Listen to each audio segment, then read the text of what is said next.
नागपुर में मीडिया से बातचीत करते हुए अनिल देशमुख ने बताया कि राष्ट्रवादी कांग्रेस पार्टी ने स्थानीय परिस्थिति को ध्यान में रखते हुए पुणे पिंपरी में अजीत पवार गुट के साथ गठबंधन करने का निर्णय लिया। पार्टी नेता अनिल देशमुख के अनुसार प्रत्येक जिले के स्थानीय नेता जिलाधिकारियों को सभी अधिकार दिए गए थे। उन्होंने निर्देशन दिए गए हैं कि वे स्थानीय परिस्थिति का आकलन कर उचित निर्णय लें। इससे यह स्पष्ट होता है कि स्थानीय रणनीति और गठबंधन को लेकर पार्टी ने ठोस निर्णय लिया।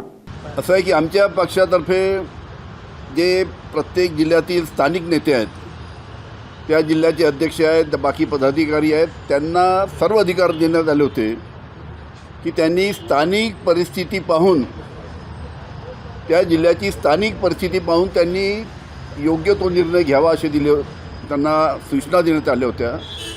आणि त्यानुसार पिंपरी चिंचवड आणि पुणेमध्ये स्थानिक लोकांनी विचार केला असेल की आपण अजितदादाची राष्ट्रवादी यांच्यावर महानगरपालिकेच्या निवडणुकीमध्ये एकत्र गेलं पाहिजे आणि त्या दृष्टीने त्यांनी हा निर्णय घेतलेला आहे। पवार, अमोल कोल्हे आणि अजितदादांची काल रात्री 3 तास बैठक झाली याबाबत, बरोबर आहे ना।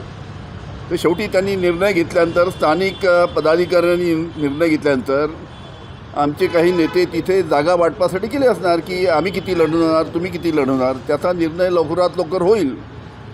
आणि असं दिसते की त्या ठिकाणी दोन्ही राष्ट्रवादी एकत्र येऊन निवडणूक लढवतील असं पिंपरी आणि पुणेमध्ये दिसतंय।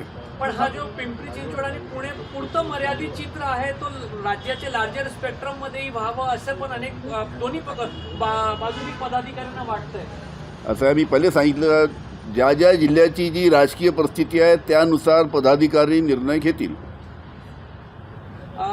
आता महायुतीचं चित्र विदर्भात स्पष्ट झालं आहे, मात्र आपलं म्हणजे जे अजितदादांचा पक्ष आहे त्यांना 2 ठिकाणी महायुतीतून बाहेर ठेवण्याचा निर्णय झाल्याची माहिती आहे। नागपूरमध्येही राष्ट्रवादी अजित पवार गटाला काही थारा नाही आहे, सोबतच अमरावतीमध्येही तशीच स्थिती झाली आहे। काय आपण भाष्य करा? ठीक आहे, तिथे आता आमच्या नागपूरमध्ये आम्ही जे महाविकास आघाडीचे घटक आहे, काँग्रेस, उभाटा यांच्यावर आमची चर्चा चालू आहे आणि लवकरात लवकर आमचं सीट शेअरिंग होईल, इथे निर्णय होईल। त्या पद्धतीनं आम्ही नागपूर महानगरपालिकेमध्ये पुढे जाऊ। एकच आहे की सन्मानपूर्वक जर आम्हाला जागा मिळाल्या तर नक्कीच आम्ही काँग्रेस आणि उभाटाबरोबर इथे निवडणूक लढू।